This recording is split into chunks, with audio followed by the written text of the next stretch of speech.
Hello കുട്ടീസ്, അസ്സലാമു അലൈക്കും. അപ്പോൾ കുട്ടീസ്, ഞാനിന്നൊരു വീഡിയോ ആയിട്ട് വന്ന വേറെ ഒന്നുമല്ല, നമ്മുടെ ഹെസ ബേബി ഹോസ്പിറ്റലിലായിരുന്നു. ഹെസ ബേബിക്ക് ESR കൂടി ഇൻഫെക്ഷനായിട്ട് അങ്ങനെ ഹോസ്പിറ്റലിൽ അഡ്മിറ്റ് ആയിരുന്നു. അതാണ് ഈ കുറേ ദിവസം വീഡിയോസൊന്നും എനിക്ക് എടുക്കാനൊന്നും പറ്റിയില്ല. അപ്പോൾ കുട്ടീസ്, നമുക്കിന്ന് ഹോസ്പിറ്റലിലെ കുറച്ച് കാര്യങ്ങൾ കണ്ടാലോ? കമോൺ. നമ്മുടെ ബേബി ആണെങ്കിൽ ഹോസ്പിറ്റലിൽ ഒരു നിമിഷം പോലും അടങ്ങിയിരുന്നിട്ടില്ലെന്നുള്ളതാണ് സത്യം.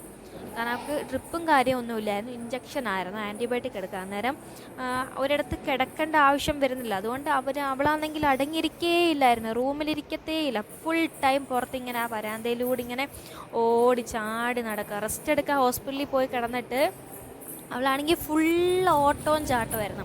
രാത്രി ഇത് 2 മണിക്ക് കേട്ടോ ഉറങ്ങാതെ വീട്ടിൽ പോകണമെന്ന് പറഞ്ഞ് കരഞ്ഞിട്ട് ഞാൻ അവിടെ മുകളിൽ ആ വിൻഡോയിൽ കൂടെ ഇങ്ങനെ പുറത്ത് വണ്ടി പോകുന്നതൊക്കെ നോക്കി നിൽക്കുക. ഇതൊക്കെ 2 മണി 2:30 സമയത്താണ് ആ ഹോസ്പിറ്റലിൽ എല്ലാവരും നല്ല ഉറക്കമായിരിക്കും. ഹെസ ബേബി മാത്രം ഉറങ്ങാതെ ഇങ്ങനെ എന്നെയും കൊണ്ട് അവിടെ ഫുള്ളും കറക്കാം. അപ്പം ഞാൻ വെറുതെ വീഡിയോ ഒക്കെ ഇങ്ങനെ എടുത്ത് നിൽക്കുകയാണ്, ഇവളുടെ ഓരോ കാതും ഇതും ഒക്കെ. പിന്നെ നേഴ്സുമാരൊക്കെ ഓരോ അർജൻറ്റ് റൂമിലൊക്കെ പോയിട്ട് പോകുന്നുണ്ട്. അപ്പം അത് നമ്മൾ ഏത് രാത്രി വിളിച്ചാലും നേഴ്സുമാരെ പെട്ടെന്ന് തന്നെ വന്നേക്കും കേട്ടോ. നമ്മുടെ റൂമിൽ തന്നെ അലാറം കാര്യങ്ങളൊക്കെ ഉണ്ട്. അപ്പോൾ അവരെ വിളിക്കണമെങ്കിൽ എന്തെങ്കിലും അത്യാവശ്യം ഉണ്ടെങ്കിൽ വിളിച്ച് തന്നെ അവർ പെട്ടെന്ന് വരും. ഒരു 2 മിനിറ്റ് പോലും എടുക്കില്ല, പെട്ടെന്ന് വരും. ഇതാണെങ്കിൽ അവിടുത്തെ ഓരോ റൂമിൻ്റെ പേരുകളാണേ. ഇപ്പം നമ്മളെടുത്തേക്കുന്ന സാധാരണ നോർമൽ റൂമാണ്. ഇതിപ്പോൾ റോയൽ റൂം, പിന്നെ റോയൽ സ്യൂട്ട്, പിന്നെ അതുപോലെ തന്നെ ഇത് സെലിബ്രേഷൻ സ്യൂട്ട്, പിന്നെ അതുപോലെ പ്രിൻസസ് സ്യൂട്ട്. അപ്പം ഈ റോയൽ സ്യൂട്ടിനൊക്കെയെന്ന് വെച്ചാൽ 5000 ആണ് റെൻറ്റ് വരുന്നത് ഡെയിലി.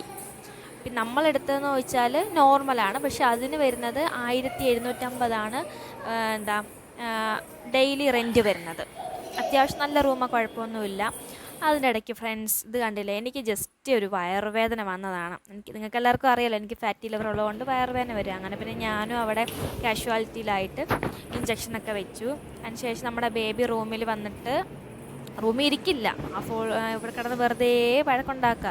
ആ ഫ്ലോറിലെല്ലാം അങ്ങോട്ടും ഇങ്ങോട്ടും ഓടിച്ചാടി. നമ്മൾ അതിനുശേഷം ഒരു 11 മണിയൊക്കെ അപ്പം അതിൻ്റെ അവിടെ തന്നെ ഇതുണ്ട് കേട്ടോ, ചെറിയൊരു കൂൾ ബാർ, ഒരു ബേക്കറി എന്നൊക്കെ പറയാം, ചെറിയൊരു സെറ്റപ്പ് ഉണ്ട്. അവിടെ കണ്ട് നമ്മൾ ജ്യൂസും പിന്നെ സ്നാക്സും കഴിക്കാനായിട്ട് വന്നതാണ്. ഒരു 11 മണിയൊക്കെ ആയിട്ടുണ്ടായിരിക്കും.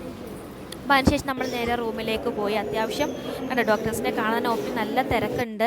പിന്നെ നമ്മൾ റൂമിൽ പോയിട്ടാണ് നമ്മൾ ഡിസ്ചാർജ് ആവുന്ന ഡേ ആയിരുന്നു. നമ്മൾ 4 ദിവസമാണ് അവിടെ നിന്നത്. അപ്പോൾ നമ്മൾ ഡിസ്ചാർജ് ആവുന്ന ഡേ ഞാൻ അത് കഴിഞ്ഞിട്ട് വന്ന് ഇങ്ങനെ അവിടെ നേഴ്സിംഗ് സ്റ്റേഷൻ ഉണ്ടല്ലോ, അവിടെ വന്നിട്ട് ഇങ്ങനെ ചോദിക്കുകയാണ് ഡിസ്ചാർജ് ബില്ല് വരാൻ ടൈം ആയോ എന്നുള്ള കാര്യം.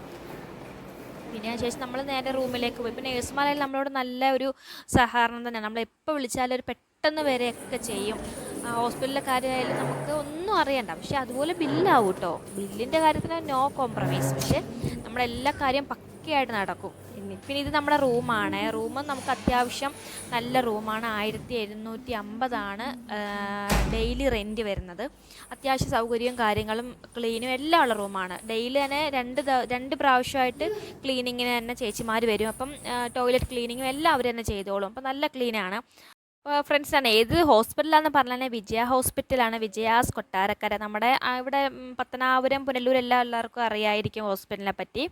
അപ്പോൾ കുട്ടീസ്, നമ്മുടെ ഹെസ ബേബി നോക്കിയത് അസ്ലം സാറാണ്, മുഹമ്മദ് അസ്ലം എന്ന് പറഞ്ഞ ഡോക്ടറാണ്, പീഡിയാട്രീഷ്യൻ, നല്ല ഡോക്ടറാണ്. അപ്പം ഞാൻ ഹെസ ബേബി ഡെലിവറി ചെയ്തതും ഈ ഒരു ഹോസ്പിറ്റലിൽ തന്നെയായിരുന്നു. അപ്പോൾ ഫ്രണ്ട്സ്, നാളെ വേറൊരു വീഡിയോയിൽ കാണുന്നവരെ ബൈ ബൈ.